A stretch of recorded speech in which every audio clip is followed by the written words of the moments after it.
ஒவ்வொரு தடவை நாங்கள் மக்களுக்காண்டி இங்கே குரல் கொடுக்கும் போது உடனே சில பேர் வந்துடுவீங்க கங்கணம் கட்டிட்டு. நீங்கள் நாங்கள் 76 வருஷமாக மக்கள் பட்டிருக்க கஷ்டம், 200 வருஷமாக அடிமைத்துவம், உங்கள் குடும்பம் ஆட்சியில் இருக்கு. நான் இன்னைக்கு சொல்கிறேன், பிரஜா உரிமை வாங்கி கொடுத்த சௌமியமூர்த்தி தொண்டமானோட பேரனா நான் சொல்கிறேன். கல்விக்கு முன்னுரிமை கொடுத்த ஆறுமுக தொண்டமானோட வாரிசா நான் இங்கே சொல்கிறேன். நான் பெருமையோட சொல்லுவேன், நான் மலையக மக்களை பிரதித்துவப்படுத்துறேன். அதே நேரம் 55 தொழிற்சாலைகளை எரிச்ச நீங்க பேசும்போது, அவ்வளவு இனவாத துவேஷத்தில் ஈடுபட்ட நீங்க பேசும்போது உங்களுக்கு என்ன அருகதை இருக்கு? ஏன் கிட்ட சொல்ல எனக்கு பேச அருகதை இல்லை. நான் ஒரு அரசியல் குடும்பத்தில் பிறந்து வந்தவன் தான். ஆனால் அதுக்காண்டி மலையக மக்கள் மீது எனக்கு இருக்கிற பாசம் பற்று மரியாதையை தீர்மானிக்கிறதுக்கு இங்கே யாருக்கும் அதிகாரம் இல்லை. பல்வேறு வீடுகள், ஆயிரக்கணக்கான வீடுகள் மலையகத்தில் பாதிக்கப்பட்டிருக்கு. ஆனால் இந்த பாதிக்கப்பட்ட வீடுகளில் வாழ்கிற குடும்பங்கள் அனைத்துக்குமே நாங்கள் தெளிவாக சொல்லியிருந்தோம், அங்கே இடம் இருக்குது, மாற்று இடத்த அவங்களுக்கு கட்டாயம் வழங்க முடியும் அதே தோட்டப்பகுதியில். ஆனால் மாற்று இடத்த வழங்குறதுக்கு எந்த விதமான நடவடிக்கையும் அரசாங்கம் எடுக்கலை.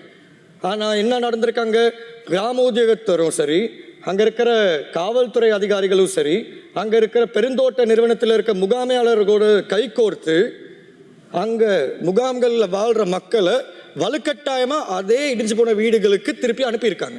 நாளைக்கு ஏதாச்சும் ஒரு சேதாரம் நடந்துச்சுன்னா அரசாங்கம் அது கட்டாயம் பொறுப்பெடுத்தாகணும். கௌரவ அமைச்சர் அவர்கள் சொல்லியிருந்தாரு, நாங்கள் இந்த வருஷம் 7000 வீடுகள் கட்ட போகிறோம் காணி உறுதி பத்திரங்களோட சேர்த்து. இதே ஜனவரி மாதம் 2025 இதே அமைச்சர் சொன்ன விஷயம், 4500 வீடுகள் நாங்கள் மலையக மக்களுக்கு கட்டி ஒப்படைக்க போகிறோம். போன வருஷம் கட்டிட்டு இருக்க அதே வீடுகளை தான் இந்த வருஷமும் ஒப்படைக்க போகிறோம். அப்படி இருக்கும்போது நான் மறுபடியும் சொல்கிறேன், நீங்கள் கட்டி ஒப்படைங்க, அதில் எந்த தவறும் இல்லை, அதில் எந்த மாற்று கருத்தும் கிடையாது. நீங்கள் அதை ஒப்படைங்க. ஆனால் அதுக்கு பேர் வீட்டுரிமை. மலையக மக்கள் கேட்கறது காணி உரிமை. காணி உரிமைக்கும் வீட்டுரிமைக்கும் ஒரு பெரிய வித்தியாசம் ஒன்று இருக்குது. இன்னைக்கு 1.5 லட்சம் குடும்பங்கள் வாழ்கிறாங்க. 1.5 லட்சம் குடும்பங்களுக்கு 28 லட்சம் படி வீடுகள் கட்டுறது சாத்தியம் கிடையாது. எதிர்கட்சியில இருந்து நான் உங்களுக்கு ஆதரவாக தான் சொல்லிட்டு இருக்கேன். ஏன்னா நாட்டோட பொருளாதார நிலைமை அப்படி இருக்கும்போது இன்னைக்கு காணி உறுதி பத்திரங்கள் வழங்குறதுக்கு வெறுமனே 28,000 தான் தேவைப்படுது. 2,04,000 ஹெக்டேர் இருக்கு. 2,04,000 ஹெக்டேர் இருக்கும்போது வெறுமனே 5,000 ஹெக்டேர் தான் தேவைப்படுது 1.5 லட்சம் குடும்பங்களோட தலையெழுத்த மாற்றுறதுக்கு. நோவுட் பிரதேச செயலகமாக இருக்கட்டும், தலவாக்கல பிரதேச செயலகமாக இருக்கட்டும், ரெண்டுக்குமே ஒரே செயலாளர். அதாவது 3 நாள் தலவாக்கலைக்கு ஒதுக்கி வைப்பாராம், 2 நாள் நோவுடுக்கு ஒதுக்கி வைப்பாராம். அப்படி இருக்கும்போது இந்த பிரதேச செயலகத்தை உருவாக்கி என்ன பிரயோஜனம்? அதே மாதிரி நோவுட் பிரதேச செயலகம், அம்பகமு பிரதேச செயலகம் ரெண்டுக்குமே ஒரே கணக்கு உத்தியோகத்தர். ஏன் அரசாங்கத்தால் நியமிக்க முடியல? நாங்கள் இந்த நாட்டின் பிரஜைகள் கிடையாதா என்ன? உங்க ஆளுங்கட்சியோட வரவு செலவு திட்டத்துக்கு ஆதரவாக வாக்களித்தது இந்த ஜீவன் தொண்டமான், வேற யாருமே எதிர்கட்சியில் கிடையாது. வாக்களித்த காரணம் பயத்தினாலேயோ கிடையாது, உங்க மூலியமா மலையக மக்களோட சம்பளம் அதிகரிச்சா சரின்னு. அன்னைக்கு சொல்லியிருந்தாங்க 2138 ரூபா அடிப்படை சம்பளம் வழங்குவாங்கன்னு. ஆனால் ஆட்சிக்கு வந்த பிற்பாடு அது அப்படியே அமுங்குனுச்சு. அன்னைக்கு உசுப்பேத்துறதுக்காண்டி அழகா சொன்னோம், 10 ரூபா முடிஞ்சா கூட்டி காமிங்க. அன்னைக்கு மலையக மக்கள் நலன் கருதி சம்பளத்தை கூட்டுறதுக்கு முயற்சி எடுத்தாங்களான்னு தெரியல, ஜீவன் தொண்டமான தவறுன்னு நிரூபிக்க முயற்சி எடுத்தாங்க. அதுக்கு நான் பெருமைப்படுறேன். ஆனால் அதே நேரத்தில் 1750 ரூபா அடிப்படை சம்பளம் வழங்குவீங்கன்னு நீங்கள் சொன்னீங்க. ஆனால் இன்னைக்கு வழங்கி இருக்கிறது 1550 ரூபா அடிப்படை சம்பளம், பாக்கி 200 ரூபா 6 மாதம் கொடுப்பனது. அப்படி இருக்கும்போது அதையும் நான் வரவேற்கிறேன். பரவாயில்ல, மலையக மக்களுக்கு நீங்கள் சொன்ன வாக்குறுதியை நீங்கள் காப்பாற்றலை. ஆனால் 1550 ரூபா அடிப்படை சம்பளத்தை நீங்கள் வழங்கியிருக்கீங்க. ஆனால் இன்னைக்கு நான் ஒரு ஆதங்கத்திலையும் ஒரு கோவத்திலையும் தான் அவங்க எல்லார்கிட்டையும் பேசிட்டு இருக்கேன். ஏன்னா இன்னைக்கு நீங்கள் மலையக மக்களை அடமானம் வச்சிருக்கீங்க. இதே சபையில் படிச்சு சொன்னேன், பெருந்தோட்ட நிறுவனத்தை நம்பாதீங்க, அவங்க அதிகரிக்கிறேன்னு சொல்லிட்டு பின்வழியா பெரிய பிரச்சனைகளை உருவாக்குவாங்கன்னு. இன்னைக்கு கொரோனா பெருந்தோட்ட நிறுவனம், அதே மாதிரி தலவாக்கல பெருந்தோட்ட நிறுவனம் அவங்களோட நோம கூட்டியிருக்காங்க. 20 கிலோல இருந்து 22 கிலோ, 23 கிலோன்னு.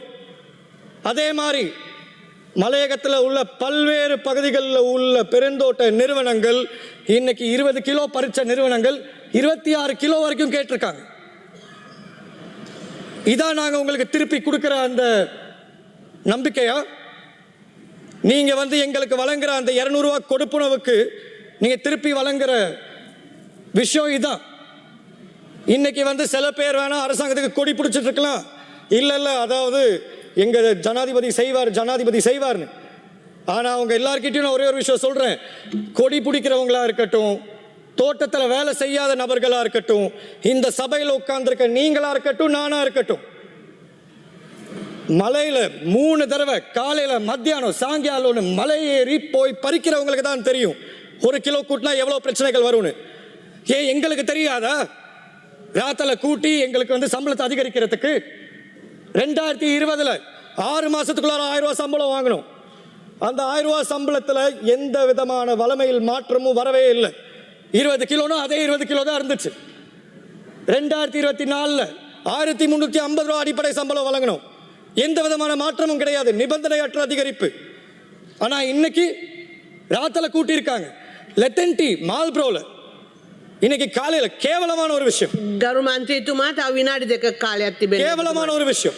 அங்க இருக்கிற ஒரு தோட்ட முகாமையாளர் அவங்க நேரடியா போய் சொல்றாங்க, மோட வேலை செய்யாதீங்கன்னு எங்க தலைவி கிட்ட.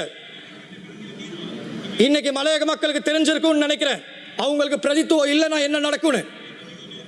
இதே விஷயத்துல நாங்க முன்னால போய் தட்டி கேட்கும் போது நாங்க நடிக்கிறோம் சொன்னாங்க, அடாவடித்தனம் பண்ணன்னு சொல்றாங்க. அப்படி பண்ணனாலதான் எங்க சமூகத்துக்கு அந்த தோட்ட முகாமையாளர் மரியாதை கொடுத்தா. அது சம்பந்தமா என்ன நடவடிக்கை எடுக்க போறீங்க? 8 கிலோ ராத்தல வெட்டிட்டு இருக்காங்க. இதுல இன்னொரு பேச்சும் போயிட்டு இருக்கு, நீங்க வந்து அந்த லீஸ 99 வருஷம் அதிகரிக்க போறீங்க. தயவு செய்து அந்த தவறை பண்ணிடாதீங்க, எங்க மக்களை நீங்க அடமானம் வைக்காதீங்க. இன்னைக்கு இருக்கிற சூழ்நிலையில உங்க மேல பெரிய நம்பிக்கையை மக்கள் கொடுத்திருக்காங்க. ஆனா அந்த மக்களை நீங்க கொஞ்சமா செதைச்சிட்டு இருக்கீங்க, அது உங்க எல்லாருக்கும் தெரிஞ்சாகணும். இதுக்கு காரணம் வந்து நான் ஜனாதிபதியும் குறை சொல்ல போறது இல்ல, பெருந்தோட்ட நிறுவனத்தையும் குறை சொல்ல போறது இல்ல. இன்னைக்கு மலையகத்தை பிரதித்துவப்படுத்துற ஆளுங்கட்சி உறுப்பினர்களை தான் நான் குறை சொல்லுவேன். ஆட்சிக்கு வரத்துக்கு முன்னால பேசினது இன்னொன்று, ஆட்சிக்கு வந்த பிற்பாடு நடந்திருக்கிற விதம் வேற. இன்னைக்கு எந்த முகத்தை வச்சு மலையகத்துக்குள்ளார போவாங்க? நான் மறுபடியும் சொல்றேன், இன்னும் தாமதம் ஆகல. அரசாங்கம் தொழிலமைச்சு மூலியமா வர்த்தமானி வெளியிடுங்க. 1750 ரூபாய் வழங்கணும்னு வர்த்தமானியை நீங்க வெளியிடுங்க. பெருந்தோட்ட நிறுவனத்தை சர்க்குலரை போட வைங்க.